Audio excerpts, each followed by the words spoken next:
Well, so now that I have the valve hopefully rebuilt to the point that it's not going to leak, before I can install it back into the tractor, I need to install it back into that steering column tube and part that actually, that like cradle, that the tilt mechanism is part of. And I have to install this coupler, which engages this shaft, which is what the steering wheel mounts to. Now, in a perfect world, I would like to just replace this shaft for two reasons. One reason is the splines. I've got a little bit of damage on them there where I ended up cutting just a little bit too deep when I was dealing with taking off the steering wheel. It ended up being on really was seized on there. I think I'm going to be able to clean up those splines enough so that it'll be okay. And also the threads here on the on here for the nut for the steering wheel, so that I can reuse this shaft, because unfortunately this shaft is no longer available.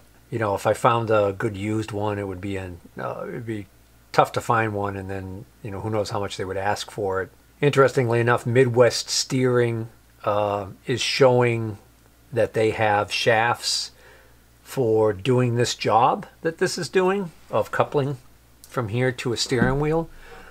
But when you look at the photographs of the part that they have, it looks kind of different on this end. So that makes me think maybe it's not correct. It's a Stanadyne part as opposed to an actual Ford part. The other thing that is troublesome is that for that shaft, they want over $600. As difficult as it would be for me to make this, as far as time consuming for me to make this, you know, having to cut the splines and thread it, and this is the end here that would take more time for me to do.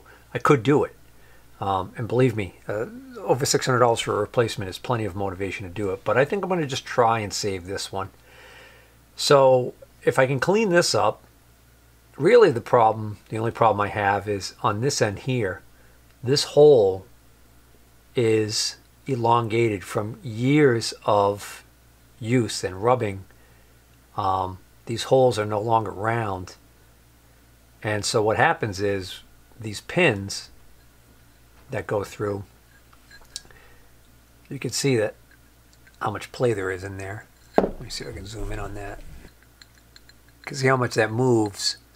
That would equate to you know, probably at least 5 or 10 degrees of movement of the steering wheel before it actually engages and does anything. And I would prefer to resolve that. It's nice to note that this hole on the steering valve does not suffer from that problem. If I insert this pin into this hole, it's actually a little bit tight, which is exactly what I want. This pin actually almost looks like a completely different pin. The diameter here on this end seems smaller. This diameter in this area here is thicker from rust buildup. It actually has swollen up from rust. But that one goes in easier.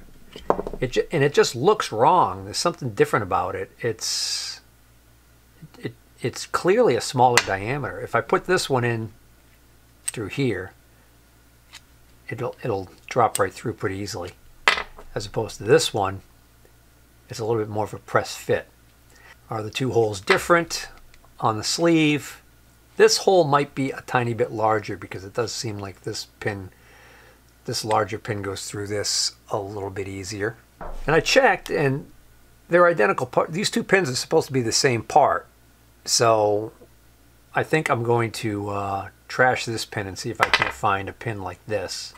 But even if I find a better pin, I still get this problem here, which is that this hole is no longer round. So there's a couple of ways I could deal with this. I could TIG weld this up, build this up, and then rebore these holes. Or I could enlarge this to the next diameter, and then enlarge the corresponding holes on here to the next diameter and use a larger pin. The only negative consequence I would see with that is if I enlarge this hole any further, would I weaken this part. So I actually thought that this part of the shaft was solid, but it turns out this is a hollow tube all the way through that was just packed with dirt.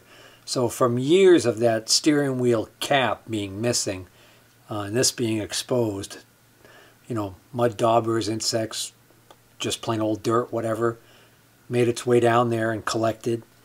And I ended up just getting all of this crud that was stuck in there out of the tube. Now it's clean. So now that I know that this is a hollow tube, it kind of explains why this side right here really has no wear. This hole isn't all hogged out like this one is. And that's most likely because of the fact that this is a solid shaft with a hole through it. So as far as the force is being exerted on this pin by the sleeve on the outside going like this, right? It's being supported along the full length of this shaft. As opposed to on this, it's really only being supported by the area, the width of the wall thickness here on both sides. So that got me to thinking, if I turn down a piece and insert it in here like a plug and weld it in, I can almost recreate a solid shaft again.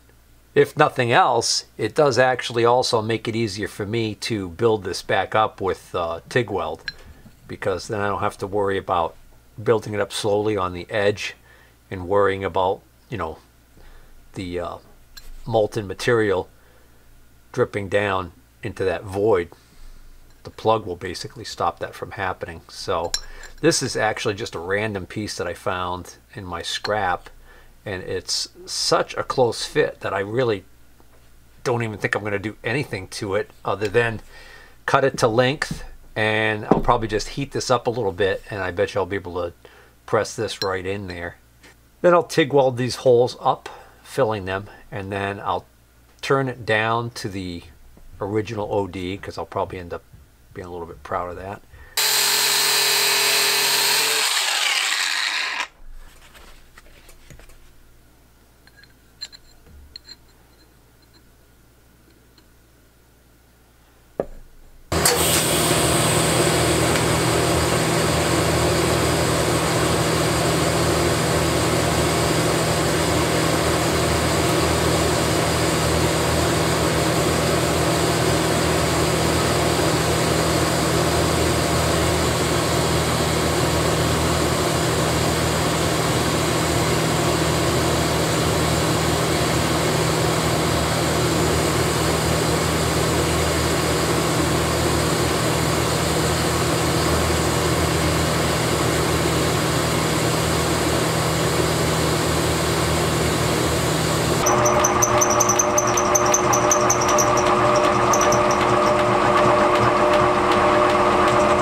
Alright, I use my thread files to fix up these threads, and I clean these splines.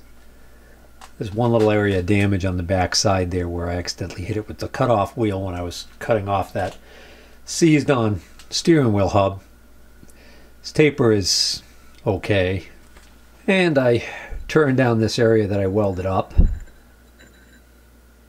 faced the end that I had filled in with that pin, and welded in there. So now this last section right here of this shaft is more like a solid shaft. Now I'm just going to drill a new hole for the pin.